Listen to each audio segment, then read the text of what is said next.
All right. Good morning. It is Tuesday, I believe September 17th, 2019. We are back at FEDC for the Energy for All Alaska Task Force. I'm only saying all this, sir, because we're recording. Okay, very good. Today we have an air quality update, which we have not had one in some time. It's actually from the Air Quality Coalition, which is a bit of a subset. It's a continuation of the Air Quality Stakeholder group that was in heavy operation over 2018. With us today, we have Mr. Rick Solie. Rick Solie is acting coordinator, point man for the coalition. He is a manager over at International Tower Hills, former representative in Fairbanks of ConocoPhillips. Actually, you've got a deep bench on the resume, sir. Let's see. We also have Jana Pierce. She's a senior consultant over at Information Insights, and she was actually the lead support staff for the Air Quality Stakeholder group, if I'm not mistaken. Facilitation, but yes. The lead facilitator. No, not the lead. Oh, everybody's so humble this morning. We have Chad Schumacher. You are, in fact, the general manager of Superior Pellet Fuels. I don't have to be humble about it. Excellent. Yeah. All right. Which is our local provider of pellet fuels, pellets, and I manufacture pellets, and I believe the only operating pellet. Large-scale pellet plant, commercial-scale pellet plant in the state of Alaska. And finally, we have Mr. Mike Prax, former, long-time Fairbanksan, former Fairbanks North Star Borough Assemblyman, current organizer of Fairbanks Smoke Busters, a new nonprofit that is working for clean air and affordable heating in the community. And then before that, Mr. Prax worked for Alyeska. All right, so very good. The floor is yours, Mr. Solie. Thanks, Jomo. So appreciate the opportunity to be here this Tuesday. Usually I'm sitting around the table and we're listening to somebody else. So today what we're going to do is we're going to kind of have a little bit of a discussion with the Air Quality Stakeholders group. We pretty much know you all, you know us.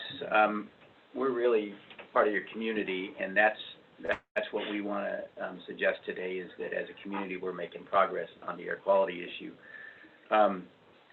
I wanted to first kind of introduce sort of where we came from, even though Clark served on the stakeholders group, but some months back, the air quality issue had reached a tipping point, and the DEC was looking at some very difficult draft regulations. From a business perspective, they were pretty irrational, requiring technology on the power plants that would have cost millions of dollars and yet not materially improve the air quality, causing fuel switches to the low sulfur diesel that again would have caused significant increase in energy costs and yet would have not significantly improved the air quality. The overall goal is to improve air quality. We want to do that in a way that doesn't bankrupt the economy and doesn't create enemies in our town. We want to allow for clean burning wood. We want to allow for a strong economy, and so that's kind of what we've been working on. The stakeholder group finished up, I guess, officially last November, handed off a report to the borough, and that report was significantly used by the state when they drafted that serious implementation plan, the SIP. So I think the community had input, and we felt good about some of that. And we feel good about where we're heading. I think now the EPA visit a few weeks ago with the administrator demonstrated that they're listening. At least at that top level, he said one size does not fit all. He recognizes the need to clean the air and yet do it in a fashion that makes economic and rational sense. And so we were heartened with that. We've been pleased to be working with the borough, though they don't have the legal authority these days in a lot of the areas, given the reduction of their oversight and regulatory authority. They're still very active in this space. In fact, Nick's not here today, Nick Stayrook, or Sarnecki, excuse me, Nick Sarnecki, because he's with the EPA folks. They're in town, I think it's a week, working on this issue. So that's sort of my piece, really. It's just kind of leading off to Jana and then Chad and then Mike to just kind of give you an update of what are we doing, where are we at, and how are we going to get there from here. I think we can. I think we can get to a place where we can continue burning wood stoves. We need access to dry wood. We need to have this ability to use these ESPs and have an exemption from the burn ban for those ESP wood burning devices. There's some things that we need to get the regulators to agree with, but we're on the right path. So with that, I'm going to let pass the keyboard? Jana kick off. And I think what we'll do, because if you guys are at the chamber, this is the same slide pack. We want to have a little more dialogue, so So if you have a interrupt question, us, ask interrupt us. questions, yeah. I mean, I just, if you could speak to how you went from the Air Quality Stakeholders Working Group, of which I was actually, Yeah. Yeah. served as a proxy on that, with my executive director, but how that went to then creating this other group that was clearly created in a different manner than that group, which was broad spectrum and whatnot. But so how did this group, this coalition form? Good question. So the original Air Quality Stakeholder Group was within FEDC, as you may recall.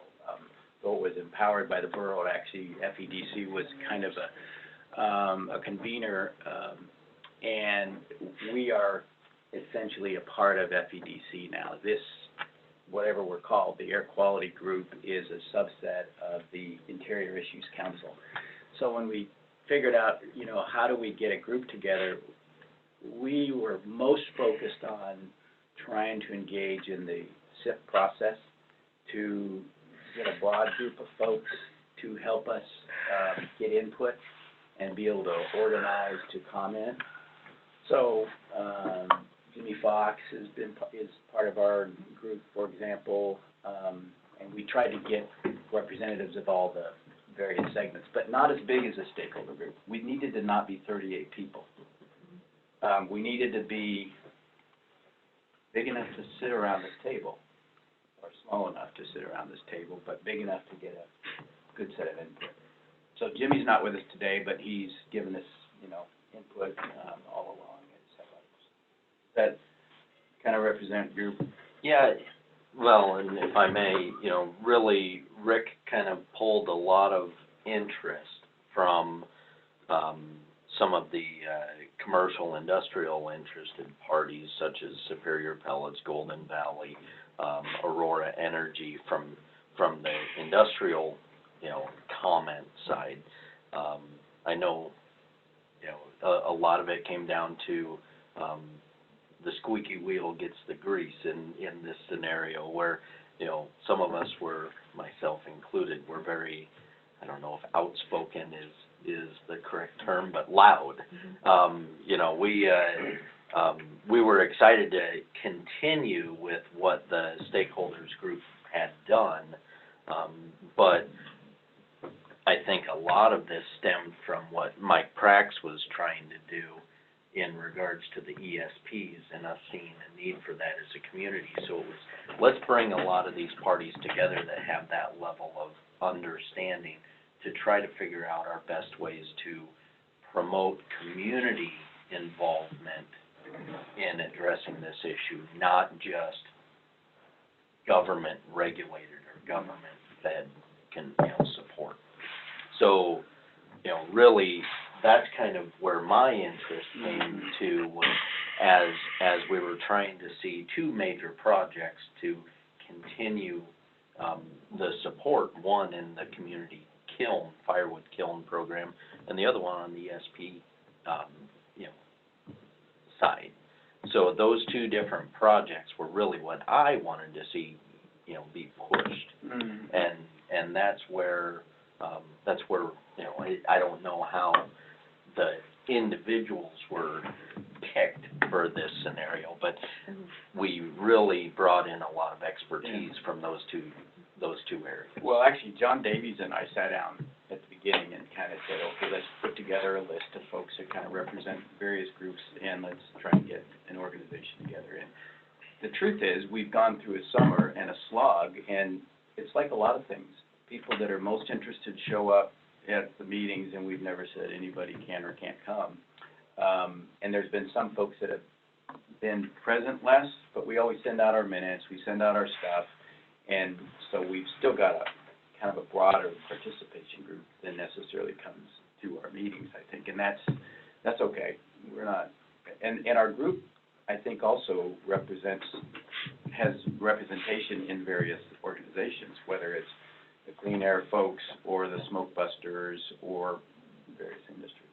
So that's kind of the, no rocket science, but trying to get continue this sort of inertia energy.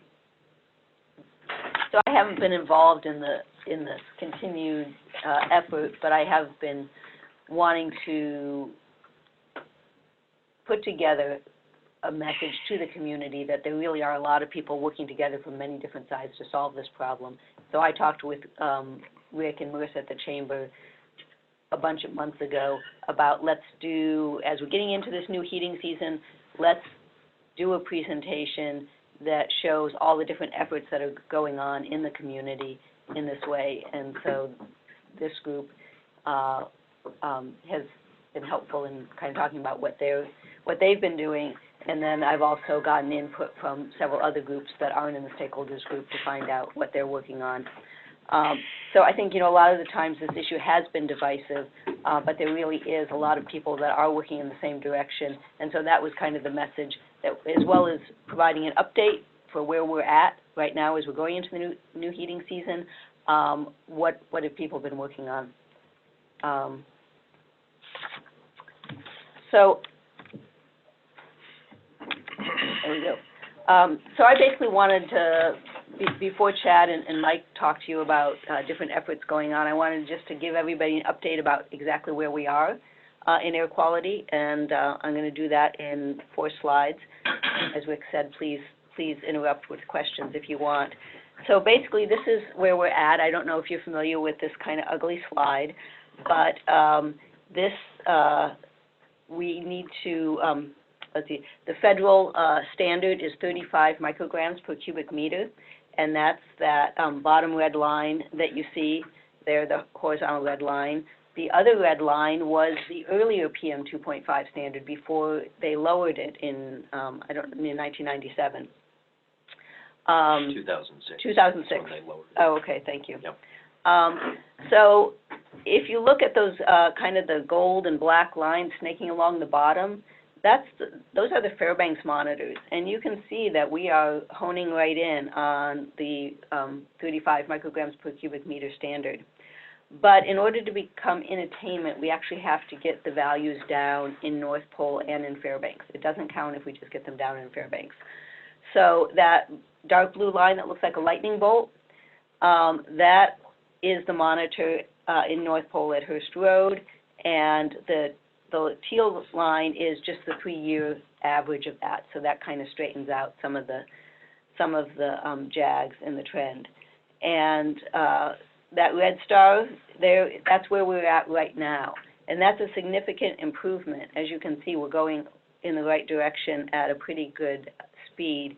And our community task is basically to get that red star down to that red line. And when we do that, we can move from attainment into a maintenance mode, which means we'll still have a lot of regulations. Mm-hmm. Okay, and just to show you guys, I added these 2 slides just to give these guys something new to look at.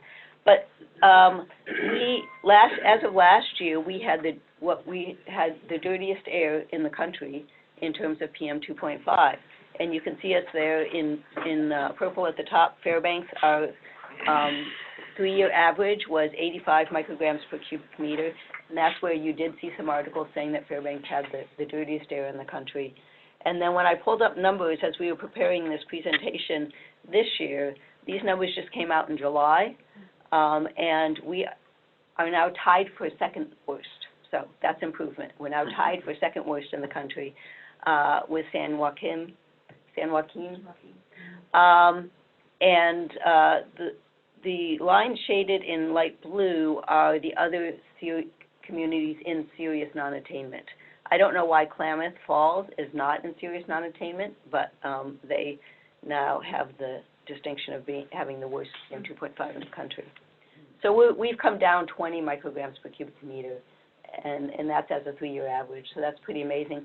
I know that part of that is due to some of the warm winters we've had, so we don't get all the credit for that, but we'll take it where we can get it. So why do we have dirty air? There's really 4 major reasons, and at least 3 of them we can't do much about. We have really long winters. Our long winters are very cold. We have a lack of affordable alternatives for clean fuels for heating our homes. And we have frequent temperature inversions. And our inversions, in fact, are among the worst in the country. They tend to hit in December and January when things are at the coldest and when we have the greatest need to heat our homes.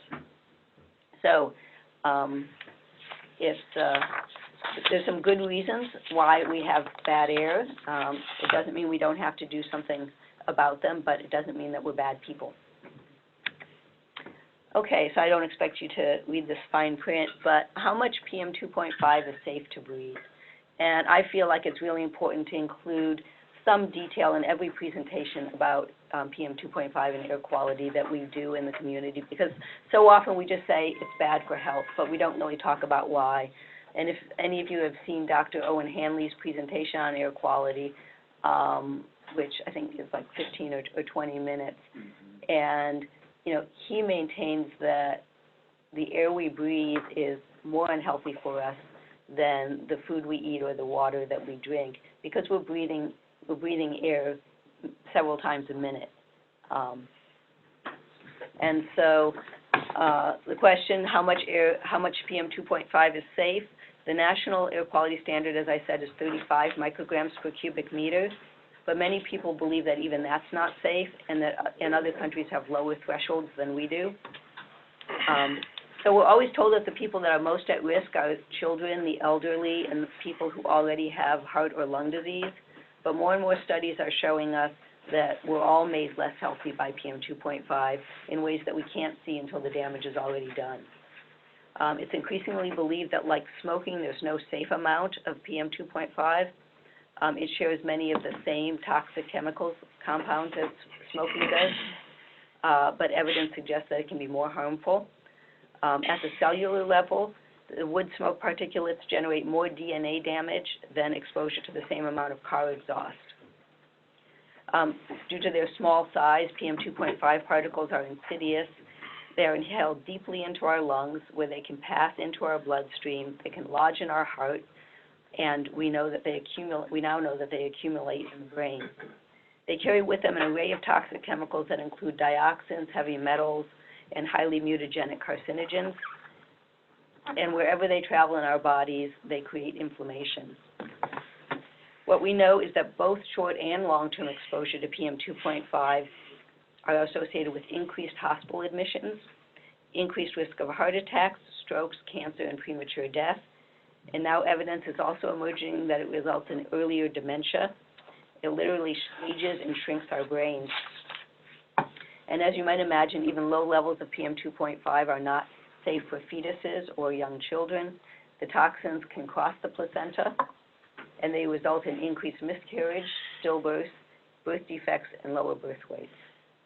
The small size of the particles allows them to stay suspended in the air for long periods of time, which means they can be carried long distances, they penetrate indoors, and they create widespread exposure despite efforts that we make to protect ourselves. So on that cheery note,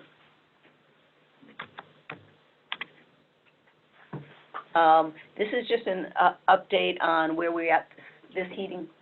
No, I was gonna look it up, but I don't have my glasses, so I can't read my own phone, but is the EPA considering dropping that standard? They are. Like to 25? Anyway. What time frame? To 25 micrograms per cubic meter. Yes. Yeah. What time frame? I don't know the time frame. Yeah, is there a comment period out for that? I think there is. I believe Jimmy Fox just sent an email out and Yeah. talked about that. So yeah, so that means that our community task of getting, you know, that red star down to that red line will just get more difficult if that happens. But if we can figure out how to do this, and we can clean the air up further, for all those reasons I just talked about, it's going to be healthier for us. And the World Health Organization has said, they're one of the ones that has said there's really no safe level, and they would like to see a limit of much lower. So, So this is where we are at this burning season in terms of regulation. Basically, the SIP comments closed in July, but the SIP has not been, the final SIP has not been released. And so we're working on the same air quality regulations as we were last year until things change, in which case that would change according to the rules that are adopted in the final SIP. So I don't think I'm going to go over this unless anybody has questions about what the stages are or what the waivers are this year. You can sign up to receive alerts for when a stage 1 or stage 2 waiver is called, and you can get alerts either on your phone by text or you can sign up for email. And that's the same alert we've been having. It's the same alert. So yeah, nothing's really changed until everything changes. Okay. All right. Turn it over to Chad. You have to keep it as well. Well, thank you for the opportunity to present this morning. As Rick was explaining, this FEDC's Air Quality Coalition came together as a continuation of the Stakeholders group. You know, Golden Valley and FEDC kind of put this whole project together to maintain that community perspective.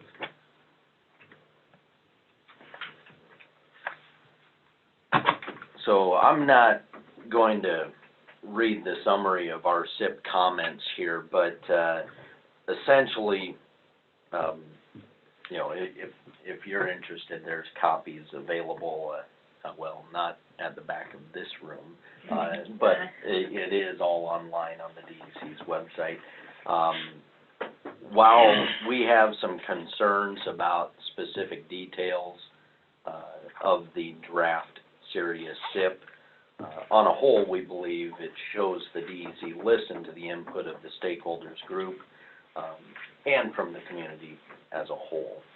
We believe the draft SIP attempts to strike a workable balance between the need of all residents to breathe healthy, clean air and the need for cost-effective heat and power. The comment period ended, as Jana mentioned, on July 26th. We are looking forward to hearing and seeing the final draft as it comes out here, hopefully in the coming weeks. Right now, the borough, the state, and the EPA are all gathered for a week of meetings, so they're doing that currently, and I know they will be having some public forums here as we move forward this week. Do you know do you remember when the North Pole at the public library is?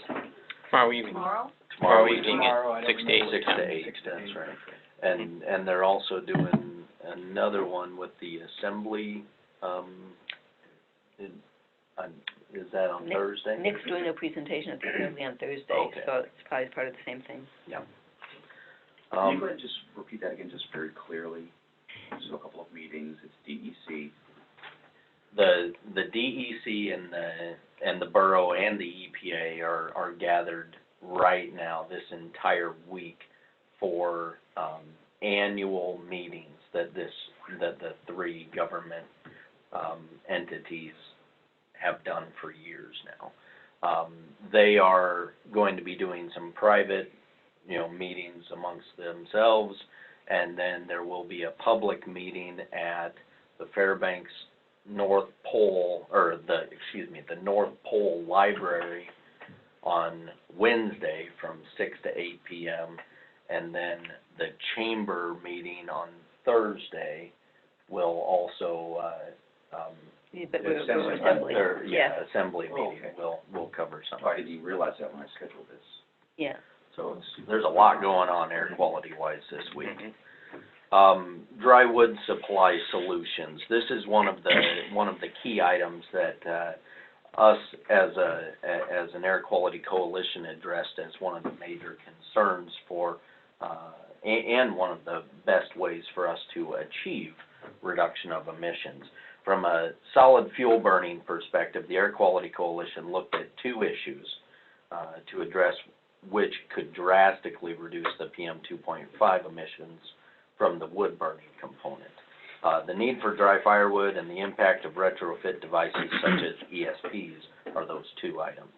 The key message is we want to get rid of PM 2.5 emissions, not get rid of wood burning. So I gotta always put in a plug for the cleanest burning solid fuel available in the country in my wood pellets. You know, Actually, I put in a slide. yeah, you did. Thank you. I just like to get to talk about it. So here are a few pictures of my products as they sit. The picture in the top corner there is 1 ton of wood pellets stacked up with our delivery service there at someone's home.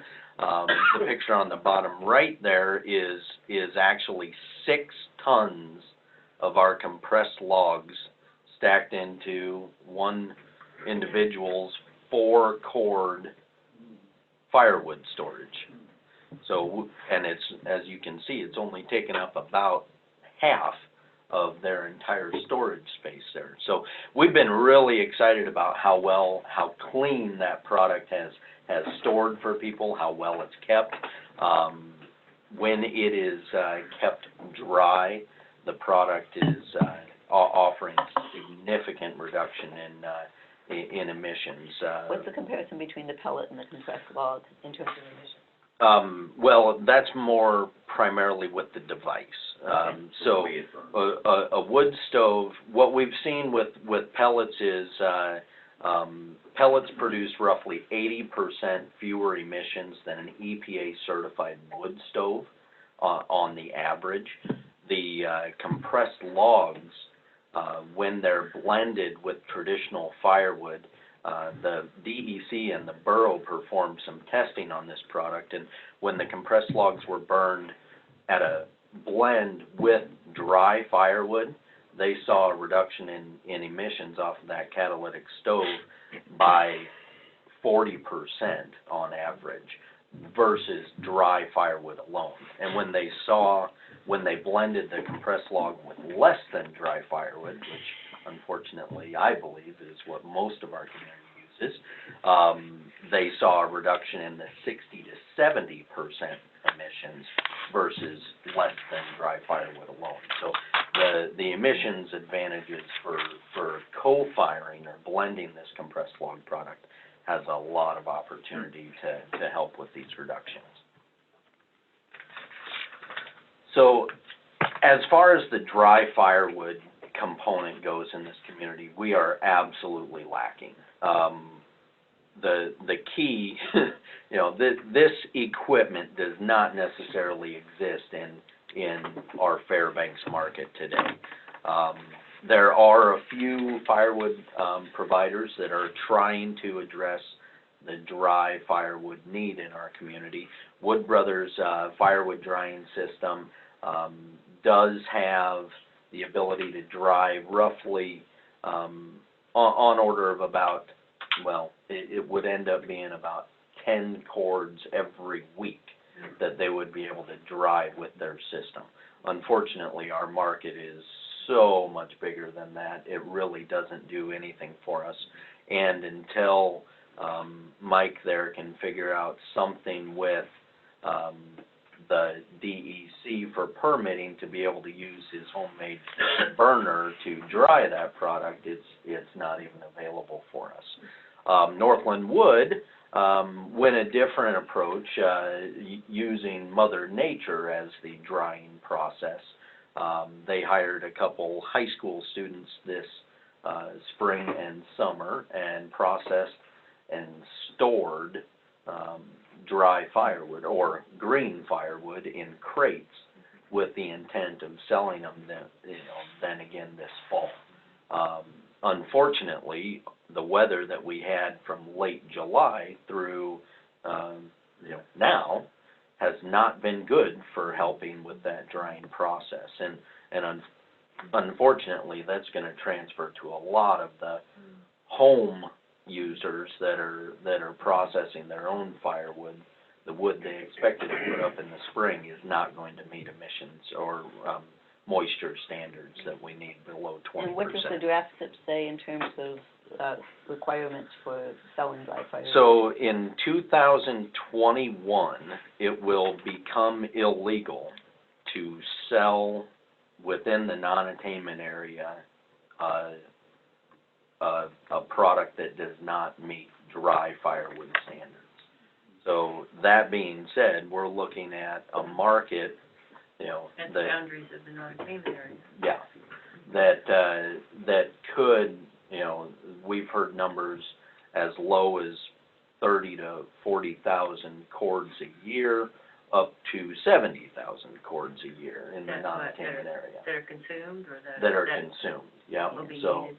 so in order to address that dry There's firewood gonna be market, a huge shortage in dry firewood, Yeah. and a black market in wet Oh, yeah. firewood. yeah, That's our Yeah. Or just go right outside the attainment, if the law is, don't sell it in the attainment, non-attainment area, then well, it cannot be import it. purchased by anybody in the non-attainment area. The law is, you know, again, is yet to be finalized with any of it as far as. Does that to be a state law? It is a state, State or yeah, rec, really. it's part of the DEC's serious SIP. They have it proposed today, but again, we don't know what the final, designations will be. But what we are looking at is one of the, you know, really, there's two ways to address that issue. Number one is to source dry wood from standing timber. That is available for us in our community, but it requires joint participation from the borough and the state. The borough needs to grant access to our Department of Forestry to access some of these fire-killed stands. And there are literally thousands of acres available right now within a 25-mile radius of our community that could address that dry firewood need. But as of today, and as of for the last 6 years, we've been trying to get that participation and have been unsuccessful. We've talked about this, Chad, and certainly have communicated this to the borough, and they're not unaware of that. What's your sense for the holdup? Is it access? Is it monies to do required?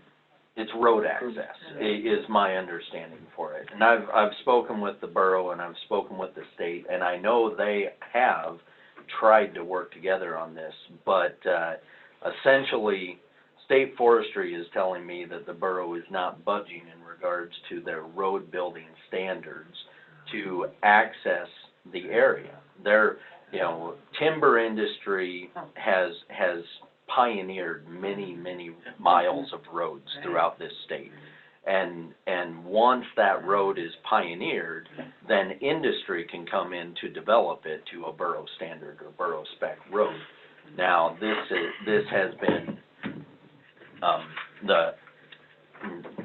from the state's perspective, the borough has been unwilling to budge in regards to granting that road building spec in order to move this forward. You would think that the vested interest that we all have in regards to the air quality issues would be enough of a driving force to move this forward. But at this point, it is not. And the last communication that the state forestry received from the borough planning department was there's nothing we can do, stop pursuing this. And it's been, you know, pretty unfortunate from that perspective. You know, and then the other resources, you know, there is currently about 30 miles down the road, some flood mitigation work that's being done. However, that area is pretty well exhausted. It is where state forestry has sent private harvest users for the last 3 years.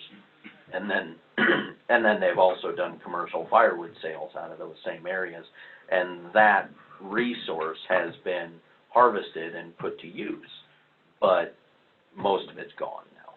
So the access there, 30 miles down the road from the river flooding, has pretty well been exhausted, and that resource is gonna go away. Sorry to. Yeah, No. absolutely. Does the same hold true then for me? It seems there's a lot of personal and commercial wood cutting on state lands now.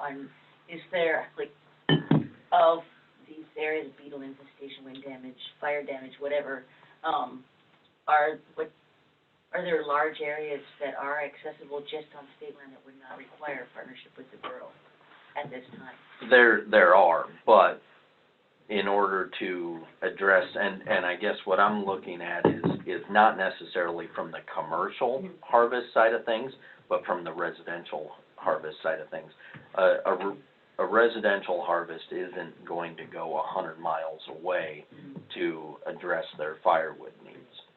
Commercial, you can go 100 miles away, and do that. But, that's really the holdup here, is we need something in the near vicinity to be able to address the residential need for dry firewood. Beetle infestation, we really don't have much beetle here, but it's coming, yeah. Yeah. One question, Yes. regarding beetle infestation, or with wood that has been killed by beetle infestation. Is that wood, once the animal, it's killed, Once the bug's in it.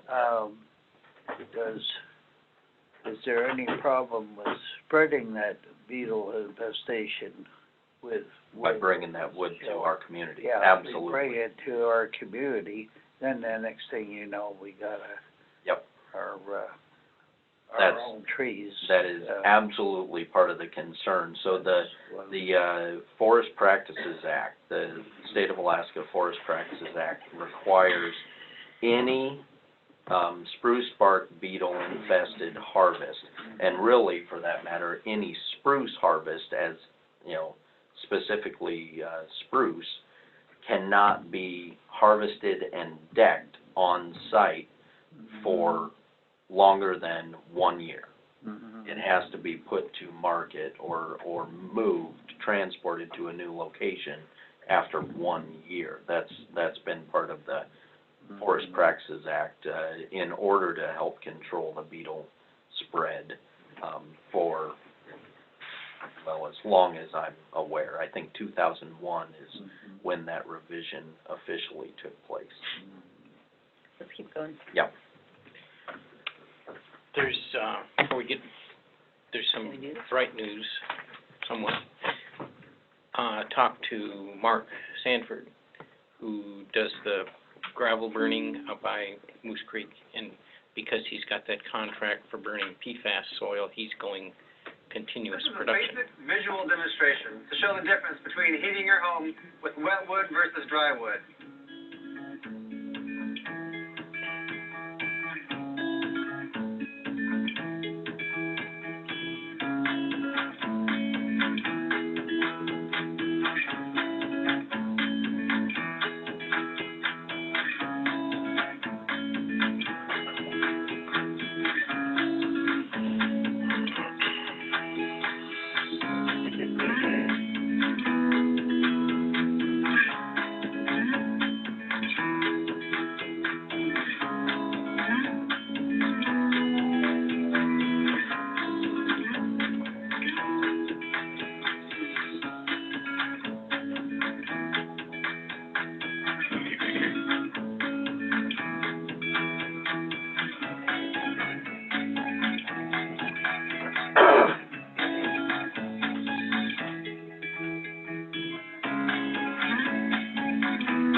Using dry wood is not only better for the environment, but it will also save you money in the long run.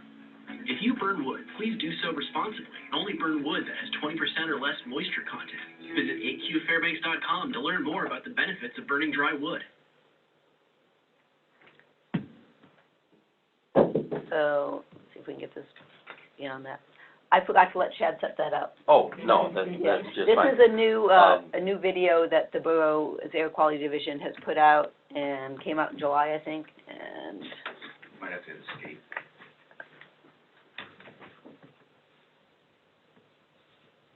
okay. So that is a perfect depiction of why we are talking about the need for dry Demonstration to show the difference between heating your home with well. Yeah, all right. So escape didn't work. escape share.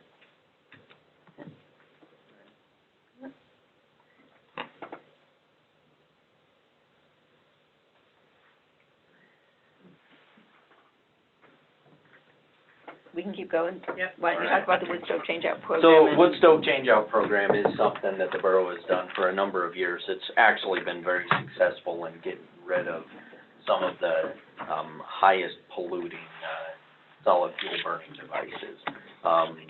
They do still have about $4.2 million available for wood stove changeouts.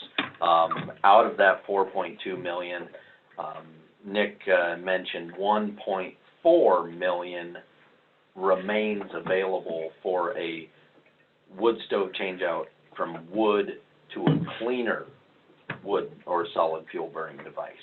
After that 1.4 is consumed, the wood stove changeout program then can only be used towards removal of a solid fuel burning device and replacement with a fossil fuel burning device, fuel oil, propane, natural gas, or a gas generator to help with those power outage, concerns with not having the availability for heat. And then, so that is the end of my portion of this, but Yes. let me turn it over to Mike Prax with the Fairbanks Smoke Busters to talk about the next phase of our project. And that is Jeannie Olson's stove and dog. Yeah.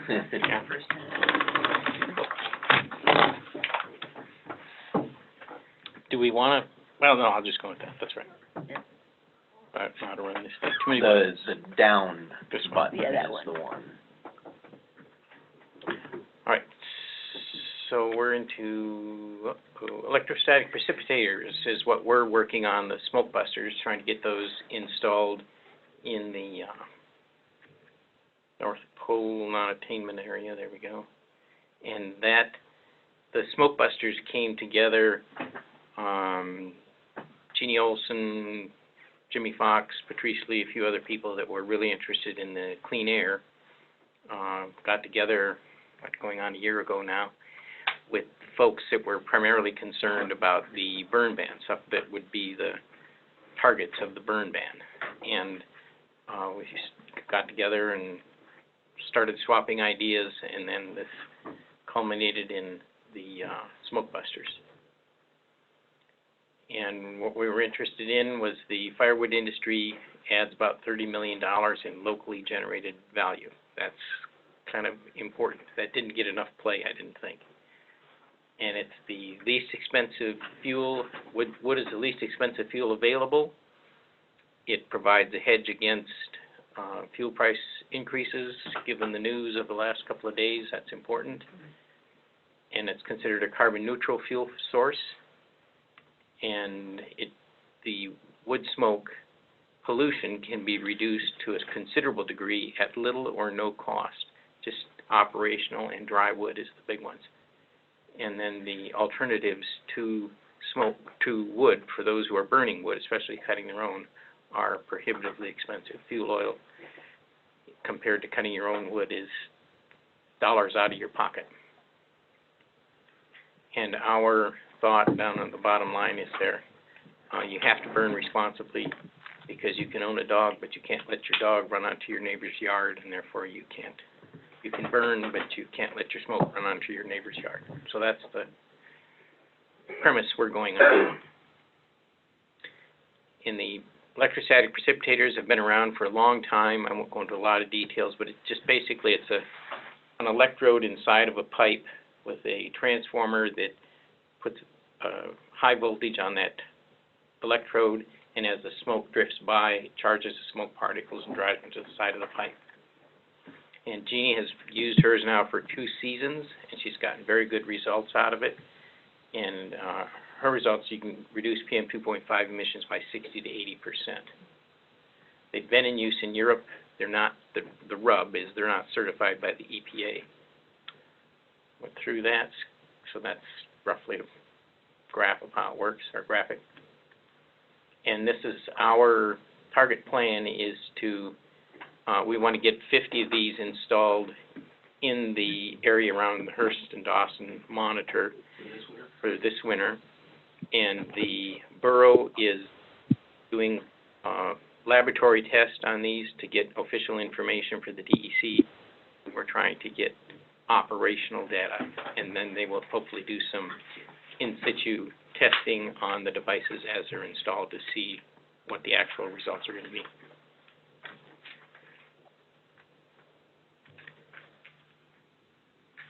We got a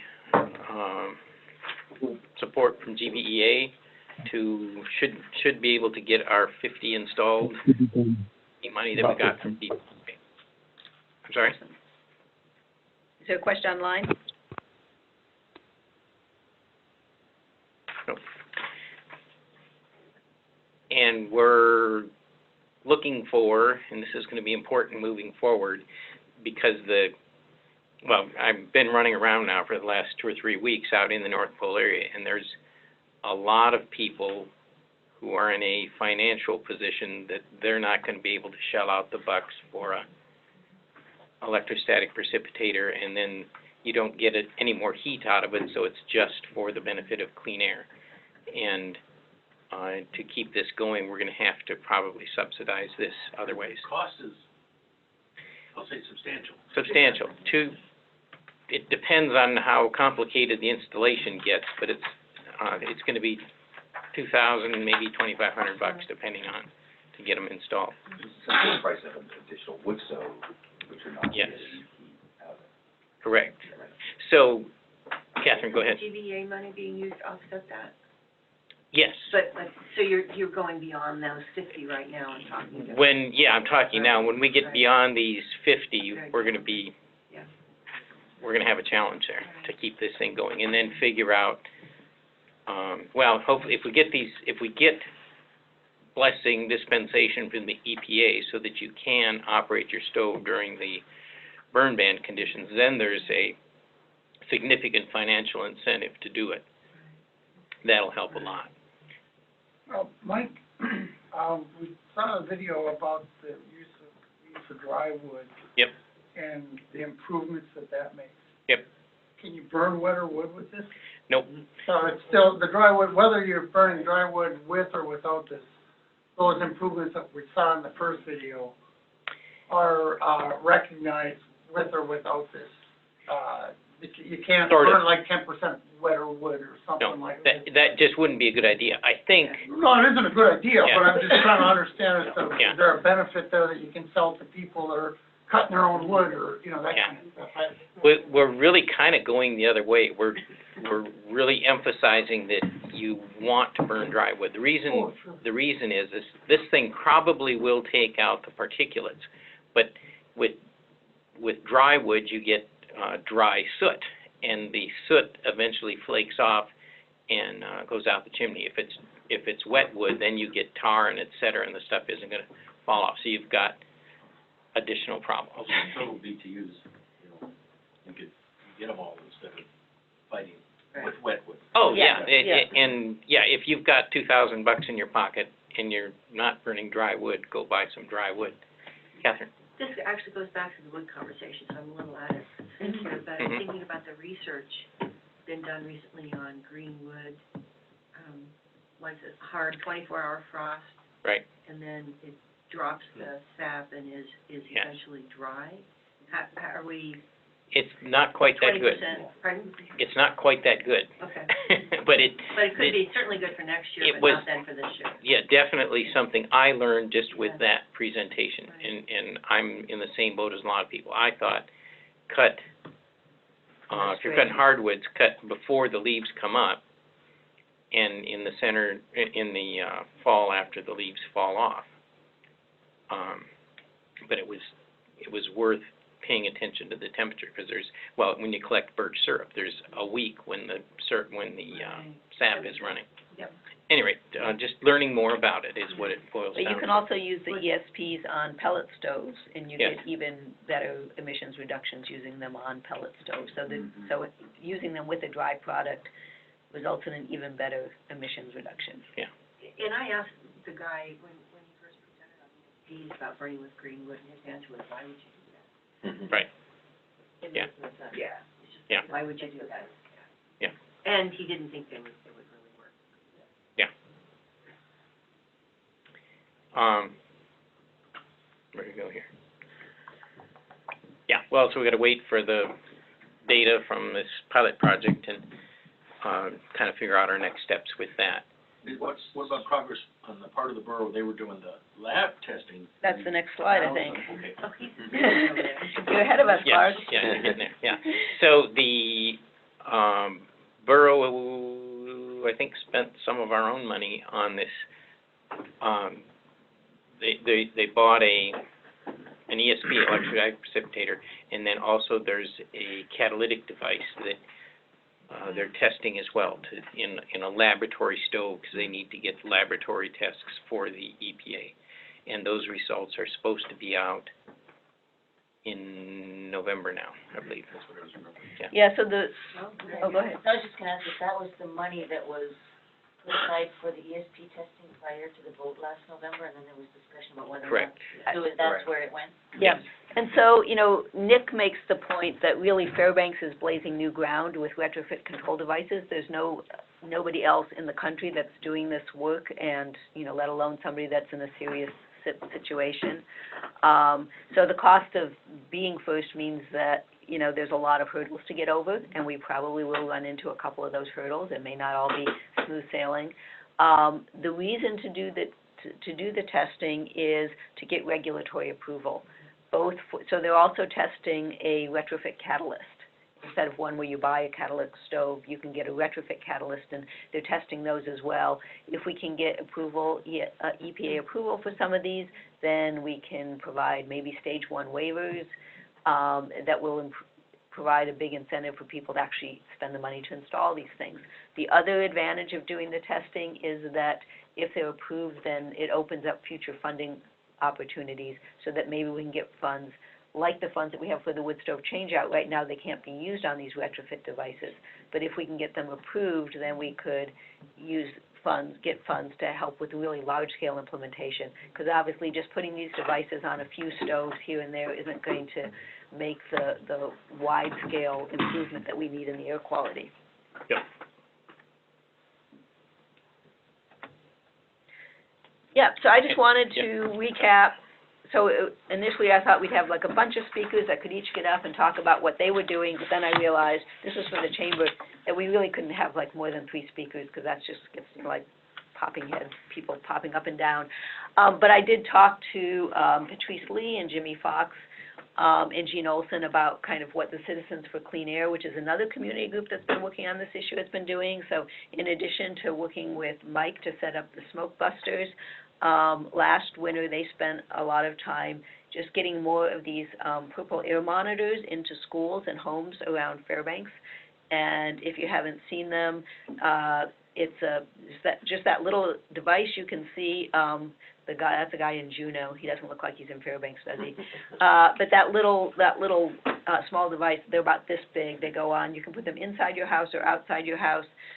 They cost about $200, and then they give you real-time air monitoring around your own home, so you can see what your air quality is, and you can look them up at any time on your phone. There's an app or online. You don't need to own one to do this.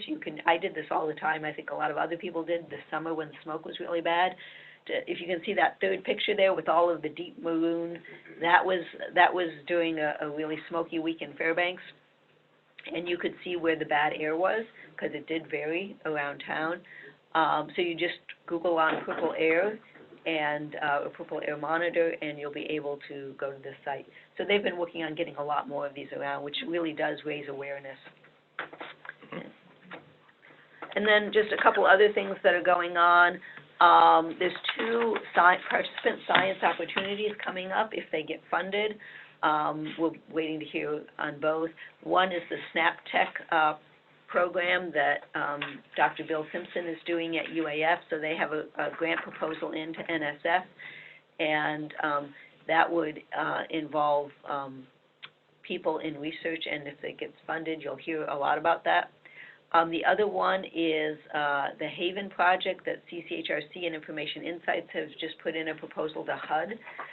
It's a very competitive grant, but we were invited to put in a full proposal after our concept paper was ranked highly, so we're hoping that that's going to get funded. And the idea there is that, this study, neither of these studies will actually reduce air quality pollution in Fairbanks. But they will, the Haven project will help us learn how to mitigate our own health impacts when the air is bad. So all of the advice right now when there's an air quality alert is that if you're one of those sensitive groups of people, you should get indoors and not do sustained exercise outdoors. But there's a real question about whether our indoor air really is healthier. And there's a good possibility that for some people, depending on your house's air tightness, whether you have filters, whether you have ventilation, our houses can actually trap PM 2.5 inside. And so for some people, that might not be good advice. And, some combination of filtration and ventilation might be good. So that's, the Haven study is really to enroll about 50 homes with different qualities of building envelopes and really test the indoor air quality versus the outdoor air quality, and with the temperature, with what's going on in the weather, and to find out for who is that good advice to go indoors. And that's as much as, yeah. I just want to say, so there's an innovation competition going on Friday at midnight, and there's a PM 2.5 or an air quality kicker. Okay. So if somebody puts in an innovative idea, it just needs to be an idea, it doesn't have to be a physical product, they'll be eligible for a $2,000 kicker prize as well as, the first prize is $10,000. So it's like, inno.com, arcino.com. So I'm just thinking that catalyst, retrofit, there are people making things and thinking things. And I pitched yesterday with somebody who had created what he calls the hot nipple, was heating the nipple between, when you were hauling water, between the water and the stove, because they were frustrated with having it freeze. So something as simple as that, and in concept only, doesn't have to be physical. Friday, midnight. Crowd. Start thinking hard. Yeah. That one you've been thinking about, put it in. Yeah. So anyway, we just really wanted to kind of tell the story of all the work. Usually when we talk about air quality, it's a negative story. It's like this looming big problem. It sounds unsolvable, and we really wanted to share the news that many people in the community are coming around to the idea that it is solvable, that we have made considerable progress, and that we're really working together, people that have been, this pits people against each other, has in the past, of people that want to heat their homes versus people that want to breathe clean air, and we really just need to get to the point, and we are getting to the point where we're actually working together on common solutions so that we can clean up our air and have, without huge impacts on the economy, and yet have a safe place to live. And as Mike says, it's fun to work together. So other questions or comments? I think we have like a minute and a half. Are there any questions or comments? Well, I wanted to follow up some on that. We got to follow up more on the wood kiln idea. We have 2 ideas now going on that, possibilities for kilns. Yep. And then it looks like the other is to have a visit with the borough planning, because firewood access in the last couple of weeks, that is a huge deal out on the ground. You can see that is needed. Yeah, we didn't talk really about the kiln. What is the update? There's no update. The update is, so for those that don't know, Aurora Energy is considered adding a firewood kiln to utilize their waste steam during the, I'm sure it would ultimately become a year-round operation, but they are considering that concept. It goes in front of their board again in November to determine whether or not they are going to move forward with that investment. The idea, the concept was something that came out of the stakeholders group as a way to utilize or offer the power plant offset, emissions offsets.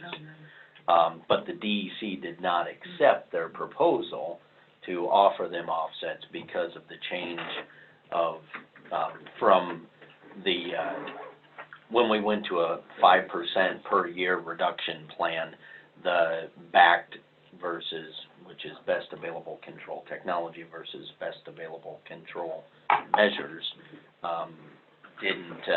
didn't change. So they were no longer going to be held responsible today for going to those facility changes. So there's nothing to offset. So there's nothing to offset. So that's why it didn't, the DEC didn't just hammer down. It turned into an electrostatic precipitator for them. Yeah.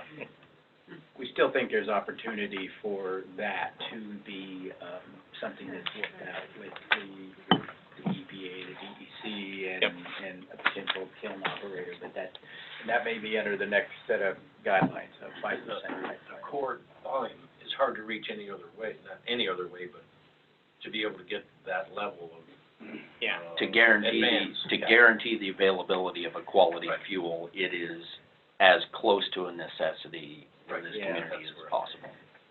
I mean, we're up against some difficult challenges. Drywood is one, and then economically priced drywood is another. And those are two big things that, we got to keep working on. And did they get far enough into evaluation, I don't honestly know, that it would be adequately economic? Because it doesn't come free. It's not as if, we were going to throw it away. No, it means that they're...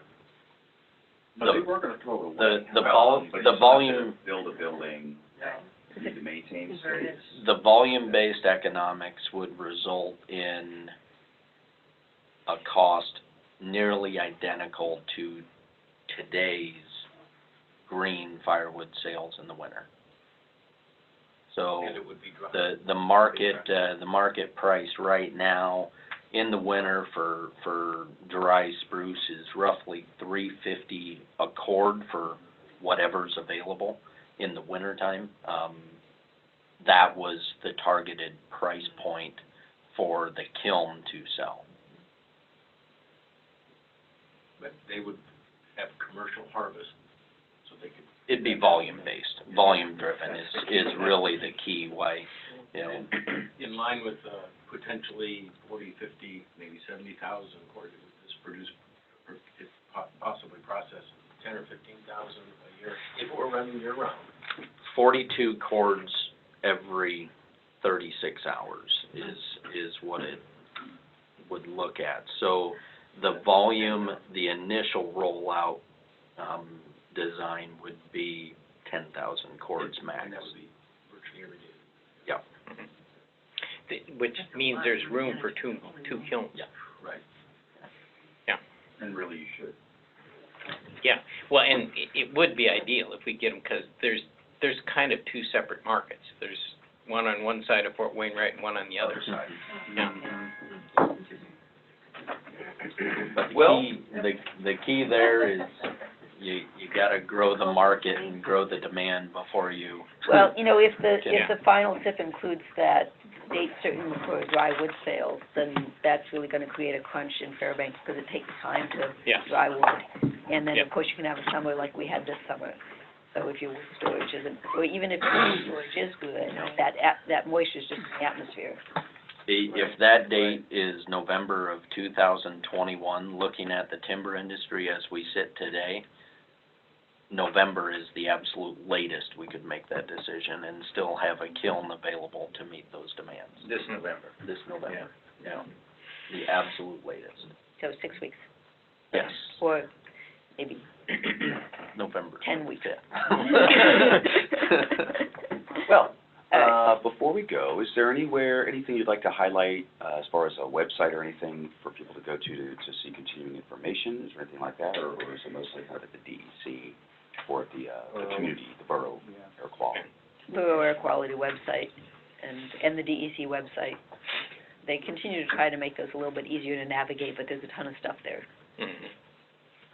Well, we would like to thank the Air Quality Coalition. Really, thank you very much for existing. Again, it was Jim was very committed coming out of the stakeholder group process that it did not go away. It had done really good work. It had brought the right folks together, and they should stay together and keep working on it. So I wanted to say thank you very much for that, and to continue the very good works that you are doing. I think, Jana, you're the one who just said it.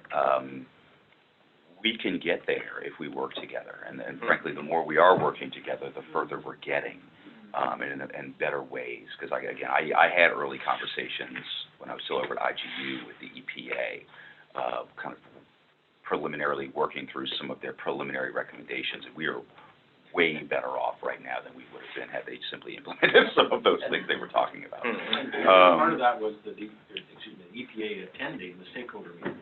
Yeah. Yep. And seeing the sincerity and a number of people in all venues. And It's absolutely So thank you very much. You will please keep up your good works. Know that I'll be coming to you looking for updates, but in the meantime, anytime you all have big news, please do come by and let us all know. Because again, this is air quality is an existential threat to our community, and fixing it is an imperative. Okay, good. I mean, good. Thanks, Schumacher. Welcome, thank you. Thank I had the easy job. I was talking to Brian. Thank you. Well, yesterday on the Arctic Refuge Coalition call, That's, Ellen yeah. Hardy made a. We'll see, maybe he knows, you know. Yes, oh, she did, I didn't know that. You know, it's Yeah. funny, Might not. we met with, Ryan and I before. Yeah, well, she shouldn't say